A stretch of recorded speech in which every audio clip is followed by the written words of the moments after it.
What's up, guys? A very good morning to all of you. This is Manoj Uprani. I welcome you all on behalf of the Edupedia world. It's been an exciting day till now, and I'm sure that you guys are enjoying your life to the fullest, like as usual. Perfect, guys.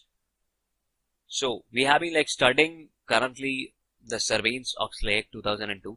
This is a second video presentation, and I'll be covering a few major relevant topics with relation to this particular chapter. I'm sure that you guys are revising your topics time and again and ordering your word, because that is something extremely important. So do revise your topics on a timely basis.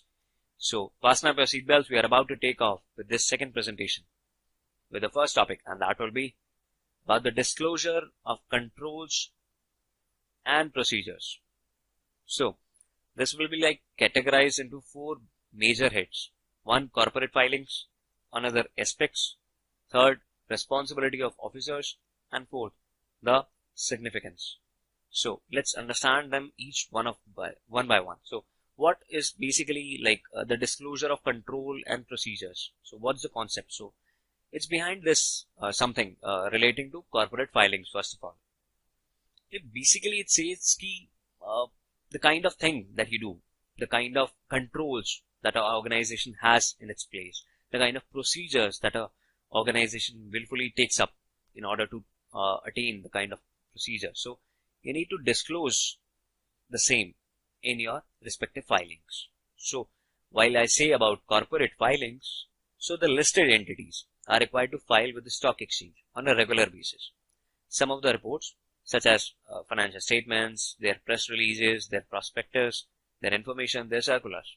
So what are these filings? These filings are basically called the regulatory filings. Okay, the one which are being required with the companies in order to file with the stock exchange on a regular basis. These are regulatory filings. And on the other hand, there are some of the entities which do provide periodical information to credit rating agencies, analysts, investor presentations, and some of the non-government organizations. So all these non-government organization filings are basically called as non-regulatory filings. So the one which is being done on behalf of a government organization like SEBI, Stock Exchange, SEC. So these are the regulatory filings. Apart from this, any of the filing that you do on your behalf, on your private some sort of thing, be it the credit rating agency, be it analyst, be it any of the investor presentations. So all these are non-regulatory filings. That's the difference between the two. Okay. Coming back to the second point. So that's aspect. Okay. What all are the aspects? So aspects basically of disclosure, control and procedures are meant to ensure that as far as possible, all the information which is required by the law will be included in periodic reports which are filed with the Securities Exchange Commission, and the same will be made available to those who are responsible for preparing them in a complete and timely fashion. In other words, I can simply say that these are the internal control systems who will ensure accuracy, completeness and time sensitivity. By completeness, I simply mean that all the regulatory required kind of filings will be made that in an accurate thing, in a complete manner. Okay. By accuracy, I simply mean that the information which is being provided to the Securities Exchange Commission will be accurate. And by time sensitivity, I simply mean that the information is consistently provided to the stock exchanges. So that's something very much important. The information is filed on the timely basis. So these are the major four aspects, be it completeness, be it accuracy, be it consistency, or be it time sensitivity. Moving on to the responsibility of officers. So what is the disclosure with responsibility towards responsibility? What kind of disclosure is required to be made? So signing officers must certify. The persons, the signing officers of the management must certify that they, that is the management, are responsible for establishing and maintaining the internal controls. It is not we as auditors who are responsible for establishing and maintaining the internal controls. It is obviously at the 100% kind of instances, it's just the management, okay, who is responsible for establishing and maintaining the internal controls. So they must certify that they are the responsible ones, and they have actually designed these internal controls to ensure that material information related to the company and its consolidated subsidiaries is made known to such officers by others. So that has to be taken care of. Next, they are also certified that they are the persons who are responsible for internal controls and have evaluated the performance and effectiveness of these internal controls within the previous 90 days and have reported on their findings as well. So they need to provide that they have evaluated the effectiveness of these ICs. The Public Company Accounting Reform and Investor Protection Act of 2002 is commonly known as the SOX Act. That's the thing. Next will be the significance, the fourth major aspect of disclosure, control and procedures. So by significance, I simply mean that the existence of disclosure, controls and procedures will result in a few things. 1. Quality control on information. Number 2. Prevents reputation risk. And number 3. Statutory requirement. So guys, it is the internal controls that ensure that the quality information is provided to the regulators on a timely basis. Obviously, if you'll be having good kind of internal controls, the quality of information will be provided at the best level and in the timely manner. If you'll be having poor internal controls, no information will be floated on time, and that too with some kind of not quality kind of information. So this is number 1. Next, prevents reputation risk. The loss of reputation, the investor's confidence and the market value of the entity can be reduced to a very greater extent by proper disclosure of the information to regulators. So that's going to be the case. So it prevents reputation risk as well. And finally, about the statutory requirement. So it is the CEO and the CFO of every company must annually certify that the company has proper internal controls and procedures on disclosure. Hence, we can say that these internal controls are a part of our statutory audit requirement as well. So that was all about disclosure, what kind of disclosure requires to be made with respect to controls and procedure. Corporate filings, different aspects, be it completeness, accuracy, consistency and time sensitivity. Different responsibility of officers. They are responsible for establishing and maintaining the IC. They have designed the IC. They have evaluated the effectiveness of IC. And finally, concluding with the significance on quality control on information, prevents the reputation risk and statutory requirement. I hope I was able to make you guys clear with the kind of conceptual clarity with which you can easily opt and complete this question in your examination paper. Perfect guys, let's move to the next topic, and that will be the suggestions for implementation of disclosure, control and procedures. So guys, there are a list of suggestions which will be recommended by SEC, that is the Securities Exchange Commission, and others, which will be considered as a very good practice for implementation of disclosure, controls and procedures. There are n number of them. Okay, I'll briefly narrate you about many the major ones of that. So 1, disclosure committee. So number 2, inventory of current procedures. Number 3, identification of personnel. Number 4, timetable and checklist. Number 5, backup certification. And finally, the other functions of that disclosure committee. Let's mark the beginning of each one of them one by one. So, disclosure committee. What is a disclosure committee and how it may be established? First of all, so guys, a disclosure committee may be established with the responsibility of assisting the CEO and CFO in developing, writing and overseeing the disclosure, control and procedures. This committee is going to consist of a general counsel, the principal accounting officer, the chief investor relations officer and the principal risk manager, who will be part of all this particular committee. That's about the disclosure committee. It's merely a suggestion for implementation of disclosure, control and procedure. So that's suggestion number 1. Next, to have the inventory of current procedures. Okay. In developing disclosure, controls and procedure, the disclosure committee is to take an inventory of the company's existing practices and weaknesses with regard to many of the things. Number 1, preparing the annual report, quarterly report, other current report, foreign issuer report, proxy or information statements, press releases, rating agency reports, other schedules, and so on. Plus, next, with regard to the handling of the whistleblower complaints with requirement and respect of any of the company's disclosure. That is number 2. Number 3, they need to take care with regard to the review of any of the matters which raised by the company's independent auditors in their management letter and in connection with any of the information included in that report. And finally, with the retention of these relevant documents. So they should prepare that inventory of all the current procedures with which company is currently going on. So that's number 2. That's a suggestion. Number 3rd suggestion will be the identification of the personnel. In any kind of business, it's always the personnel who is going to take care of many of the things. Okay, so you need to have a good identification of the right personnel for you. So the disclosure committee should identify the person both inside and outside the company whose input is critical to the disclosure process. The company should set deadlines within which they have to gather, verify and report the information to those preparing the disclosure. That will be covered under identification of personnel. Moving on to the timetable and checklist. So the disclosure committee should internally disseminate controls and procedures checklist, which fills any of the gaps and fixes any of the weaknesses which are discovered by the entity's inventory. So the checklist should state that it has been adopted as a part of disclosure control and procedure which are required by the SOX Act clearly. Okay, so this checklist is going to be prepared in consultation with the company's internal and independent auditors. This checklist will assign the responsibility to designated individuals with deadlines.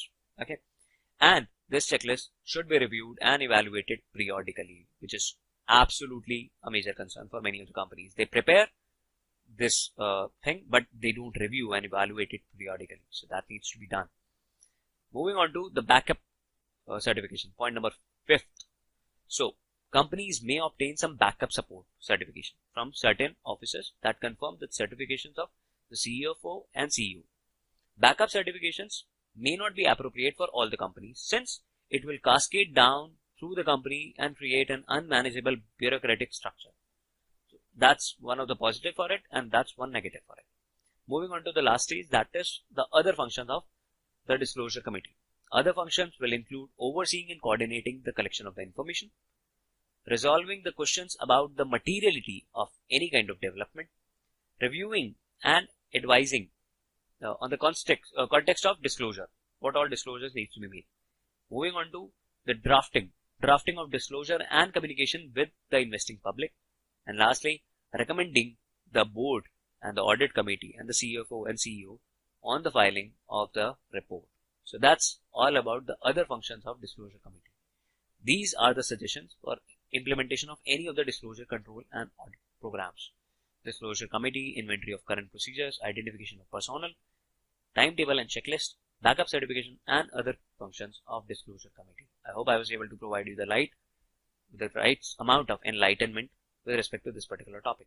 Let's move to the next topic, and that will be on issues for which time deadlines should be fixed as a part of disclosure controls and procedures. Time is the most precious asset, guys. So we need to understand, in order to comply with any of the aspects with relation to disclosure controls and procedures, we need to have our stringent time deadlines. It needs to be fixed at time. So for this, it has been done, and what all are the issues for which it should be fixed. Number 1, gathering the documentation. It is extremely important to gather the documentation on time. So you need to have this in mind, that the information which is needed by each section by the relevant report, so that comes to you, okay, on time, so that you can provide some of the responses or go for any of the follow-up questions on time. Accordingly, on that, get the information. Next will be assessing the risk. Assessment of the risk of the company may be facing in its business or its operation, technology or functional areas, but you need to assess that risk first of all. Next will be the reviewing areas of disclosure. So reviewing the areas of disclosure that have raised questions in the past, and for reviewing other vulnerable issues such as related party, other balance sheet transactions, revenue recognition policies, reserves, asset impairment. All these need to be reviewed as an area of disclosure. Next, the reviewing of any alternative accounting treatments. Okay, so you need to review the alternative accounting treatments and why the company chose the one it did, and why it proves a much better and a fair presentation of the company's financial conditions. So you need to have that alternative accounting treatment. Next will be about communicating. So communicating and meeting the outside directors, auditors, outside counsel, in order to make sure that the same thing is in connection with the audit and review of the reports. Communication is extremely important. For that particular stuff, there should be a time deadline. Okay, you need to go for that communication as soon as possible. Moving on to reviewing the employee complaints. Reviewing the employee complaints is extremely important regarding the disclosure and bringing them to the attention of the audit committee. That's one such thing which is extremely important at the present scenario, because the complete work is being done by the employee itself. So the company can't afford to create any kind of obstacle for any of its employees. So review the employee complaints. Convening the due diligence meeting with the participation of the disclosure committee and outside advisors to discuss the comprehensiveness basically of the material which is gathered and any of the disclosure issued. So that is something which will be remaining with convening of the due diligence meeting. And if I'll talk about convening the management meetings, so they will be done to evaluate any of the management letters received by the company from their independent auditors, and to consider the adequacy of the operating and information technology systems. Then next comes in as preparation and revision of the draft report. That is something which is extremely important again. So there should be a time deadline fixed for that too, because that is for the conduct of the compliance checks of SEC and stock exchange. So we just can't fall back on this particular aspect. So NASDAQ regulations. So that's all. Apart from this, gathering of backup certifications. So the company decides to implement the backup certifications, then they should in that particular case, so that they can meet out those time deadlines. Convening meetings with CFO and CEO, so with the board, with the audit committee, at which the auditor can be carefully present some of the reports and any disclosure which will be further discussed in that scene. And finally, signing off of the draft and the final report. So signing off will be done on the draft and the final version of the report. So these are the issues. These are the activities for which timetable or time deadlines should be fixed as a part of disclosure controls and procedures. Gathering the documentation, assessing the risk, reviewing areas of disclosure, reviewing alternative accounting treatments, communicating, review the employee complaints, convening the due diligence meetings, convening the management meetings, preparation and revision of draft reports, gathering of the backup certifications, convening meetings for CEO and CFO, and finally signing off that draft and final reports. I hope this particular segment is absolutely clear to you guys. Perfect. Let's move to the next month. So specific areas of coverage while evaluating the disclosure controls and procedures. What all are those specific areas of coverage we need to know over here? Number one, staffing. Staffing is extremely important in any of the audit. Okay, so if there is a company which is being facing any kind of staff crunches, so what all are the staffing inadequacies in the disclosure process? So that needs to be taken care of it as a specific area of coverage. Next, about the material transaction and issues. Whether some material transactions and issues were included in early drafts and how long did it take to settle those issues. Number three, access to information and preparation of reports. So whether those people who are preparing the reports have the access to the persons who have that information required, and whether such persons are responsive to the request for information or not. That needs to be highlighted. Again, then there is the sufficient time for review.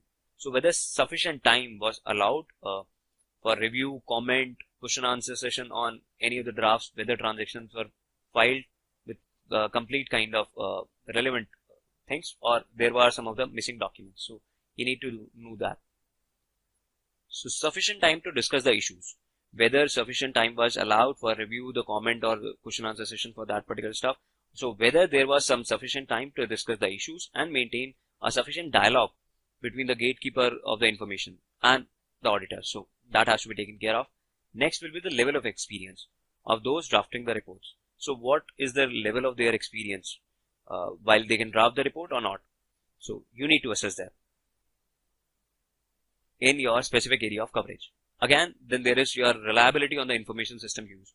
There might be a system that might not be reliable, and the kind of information that it's providing that can be camouflaged easily. So you need to check out, okay, and you need to have a specific area of coverage over that, whether the same information systems are reliable enough for you to use them or not.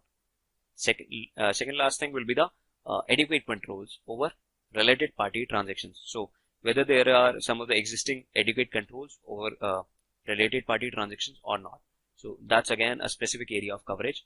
And finally, about the accuracy of disclosures. So whether the disclosures are accurate, whether form checks revealed any kind of problems, and if so, whether they have been were corrected or not. This would again be covered under the category of specific area of coverage. Staffing inadequacies in the disclosure process, material transaction, issues, access to information and preparation of reports, sufficient time for review, sufficient time to discuss the issues, level of experience for those drafting the reports, reliability of the information system used, adequacy relating to the controls over the related party transactions, and finally, the accuracy of disclosures. I hope you guys got complete clarity as to how to go about while answering anything related to specific areas of coverage while evaluating the disclosure controls and procedures. Let's move to the last topic of the day, and that will be the kind of precautions. Okay, what all precautions are need to be taken by the CEO or the CFO before signing the certifications under SOX. That's extremely important as a CFO or as a CEO. You need to understand that. So first of all, their participation in the design, maintenance, and evaluation of the company's control and procedures. Did you participate as a CEO, as a CFO? One should ask themselves, these are the questions. So did you participate in the design, maintenance, and evaluation of the company's control and procedures that actually apply to all the company's public disclosure and report? So that should be the number one question that you should ask yourself if in case you are the CEO or the CFO. Next question will be, did you make it very clear to the employees that adherence to those controls and procedures are on the top priority list of your company and they should be taken very seriously? So this is about the adherence of the control and procedures on top of the list of priorities. Next will be the accurate picture of the company's financial condition. So did you read the report? Does it actually provide you an accurate kind of picture as far as the company's financial condition is concerned? Correct. Next will be the evaluation and adequacy of the controls and procedures. So did you evaluate it, the controls, the procedures, or are you satisfied with them being adequate and to ensure that they capture all the potential matters for disclosure in a very timely manner? So this thing needs to be taken care of. Next will be the interaction. Okay, interaction is extremely important. Interaction with the critical people who are preparing the report. Did the CFO and CEO had a conversation with them who are preparing the critical reports for them or not? Next would be about the interaction with independent auditors about the report. Okay, so did you as a CFO or the CEO of the company, did you had the interaction with the independent auditors about the report or not? Whether you had the discussion with the auditing committee or not? Whether all the proper records and documents with respect to each and every kind of given information is being kept or not? So did you keep a record of all those steps which have been taken in order to give you comfort with regarding necessary detailing and signing of the certification? So all these are the questions which are required to be asked by the CFO or the CEO of the company before taking any of the measure wherein he'll be finally signing off that certification under SOX. So these are the precautions: participation, adherence of controls and policy, procedures, accurate picture of the company's financial condition, interaction with different people, maintaining the proper records. All these things will form part of it. I have just provided you an exhaustive kind of it. The list is n number of things, so that could be placed up in this particular stuff as well. So with this, I'll just conclude my presentation with a dose of motivation. The man who gives up accomplishes nothing and is only a hindrance. A man who does not give up can move mountains. This quote was being mentioned by Ernest Hello. Well, by the way, this is extremely a very good and a great thing in itself. So it's a clear message which is being given by this person. So if you are actually getting feeling pessimistic about any of the situation and you just gave up any of your time, okay, and you don't give your 100%, do you think you'll be able to achieve something in life? Absolutely not. There's no point of achievement if you just give up in the middle. But there are people in their life. We'll talk about Dashrath Manjhi. We all have seen this movie, Manjhi, the Mountain Man. This was a person who completed almost his more than 20 years, and he just break that mountain completely, man. I mean, there is a person who thought about this thing that he'll be like breaking up this particular mountain, the entire big mountain, and he was able to do it. Why? Because he had that conviction in himself. He had that thing. He had that belief. Yes, this mountain will broke someday. Will definitely is going to get break someday in front of him. All he need to do is he just need to strive day in day out in cutting that mountain. That's it. So a man who gives up accomplishes nothing. Believe me, nothing, and is only a hindrance. Whereas there is a person who does not give up, he or she can probably shake mountains, give mountains a run for their money. Perfect, guys. With this, I say thank you on behalf of the Edupedia world. Keep interacting via questions, queries in YouTube comment boxes. I would love to clear up any of your doubts or queries. Stay connected. That will help us in understanding your needs way better. Till then, take care, enjoy yourself. Bye.